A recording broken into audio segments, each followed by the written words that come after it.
What's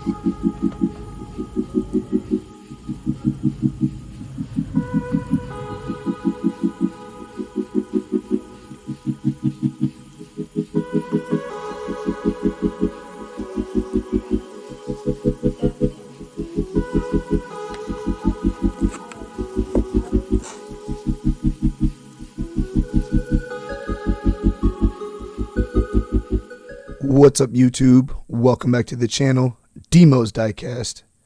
Thank you guys for tuning in today. Shout out to all of our returning viewers and subscribers. Thank you.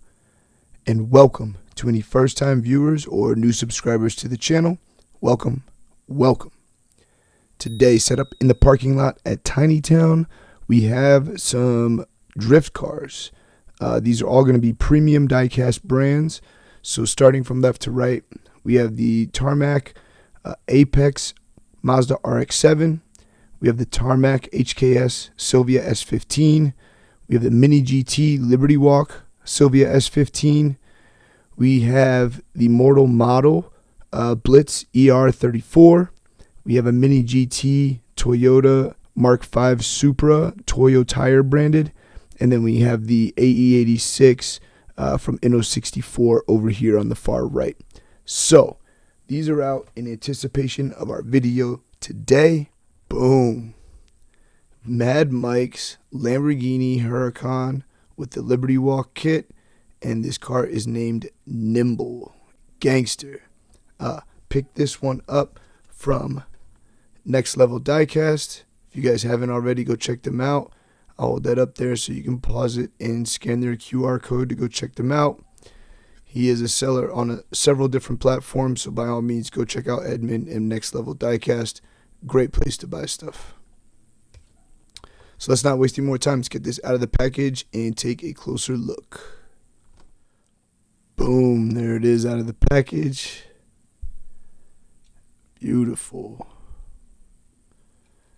Great model. So obviously this is a Mini GT. Mini GT already has this casting. They've done a Liberty Walk Lamborghini Huracan with the duckbill spoiler. So this was just a matter of deco and correct wheels. So we'll put some shots down here in the corner so that you guys can see how well they actually replicated the livery and the wheels on the car. But from what I've been looking at, this is excellent. The first thing that stands out is going to be the beautiful camo print all over the car. Most likely this is probably a wrap. It could be paint. You got your Red Bull branding up front. So this car debuted at the Goodwood Festival of Speed in 2019. This is Mad Mike's drift car, and he's normally a rotary guy. I looked up a little bit of information on the car. I saw conflicting stories. One says that Lamborghini required that the car remain naturally aspirated. So apparently it's the naturally aspirated 560 LP-2 for rear wheel drive. And from what I saw, it's spraying like a large shot of nitrous. But then I saw another story that said that the car was supercharged. So I'm not sure, conflicting stories on that. So normally Mad Mike is a rotary guy, but yes, this is the original V10 in this car. Beautiful door handle detail here. Do get mirrors on the casting, and they're going to be more rigid than they are flimsy. No reflective on there, just plain like gray paint. So kind of disappointing with that. We do get a nice little roll call there down the engine cover, so super nice touch. We'll take a look at the tail lights. Nothing too crazy. I believe they are lensed up in there. They're just like a dark red, so they don't really stand out too much. You do get the NIMBUL plate down here on the rear bumper, which is accurate. Your dual exhaust on each side coming out. Some venting here because, again, this is a drift car. It built up a lot of smoke in the engine bay, so this allows a lot of that smoke to exit, as well as heat. On the front, we'll take a quick look. We do get lensed up headlights. They look like they're just painted, but they are lensed up with some paint on top. We get a Lamborghini badge there on the front bumper, your Red Bull branding here on the front bonnet, LB Performance decal there on the front windshield, Mad Mike Motorsports across the top with his logo, and we do get some windshield wiper detail on there as well. Take a look down here in the front. So you've got some open cutouts for venting and whatnot down here. And then you got those beautiful Liberty Walk over fenders in the front, and then the large over fender in the rear. You can see the indentations for the rivets to hold the kit on, but they are not painted or accented in any way, shape, or form. Just the indentation itself. Front wheel is very accurate to what the real car had, so it does have an aero disc wheel. And to my knowledge, at least from what I was able to see, the deco looks to be the same as well. So excellent job by Mini GT on that one. And they also gave it the correct rear wheel, kind of like I call these from Hot Wheels, the Rail Riders, I call them gunslingers, but the 5-hole rear wheel is definitely accurate. Looks like we get squared sizing there. I don't think the rear is any wider than the front, and they're definitely the same diameter.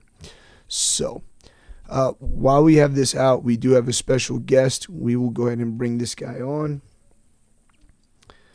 Wanted to do a quick comparison to the Hot Wheels version of this car. This came in the most recent Slide Street Hot Wheels car culture set. Beautiful, beautiful deco. The only thing missing from the Hot Wheels version is going to be the Red Bull branding, which I get. They probably didn't want to pay Red Bull for the licensing and all of that. Totally understandable.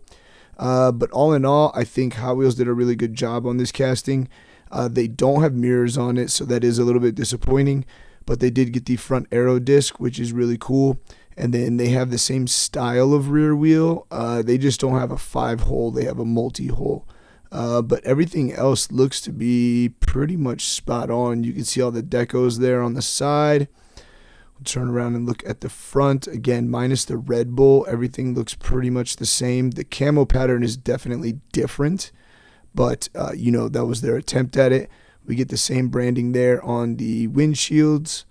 So beautiful there. We get Toyo tires across the front over fenders here, which we don't have on the Mini GT. We'll take a look at the rears, exhaust, everything like that. No license plate on the Hot Wheels. We get an extra deco up underneath the duckbill that we don't get on the Mini GT as well. Obviously, tampoed up taillights versus lensed on the Mini GT. But all in all, you can even see where they made the indentation, at least on the rear bumper. They just didn't actually cut it out. So, but beautiful, man. Absolutely beautiful. And we did not get a roll call on that, but we did get the Toyo tire branding there on the duckbill. So I think Hot Wheels did an excellent job with that.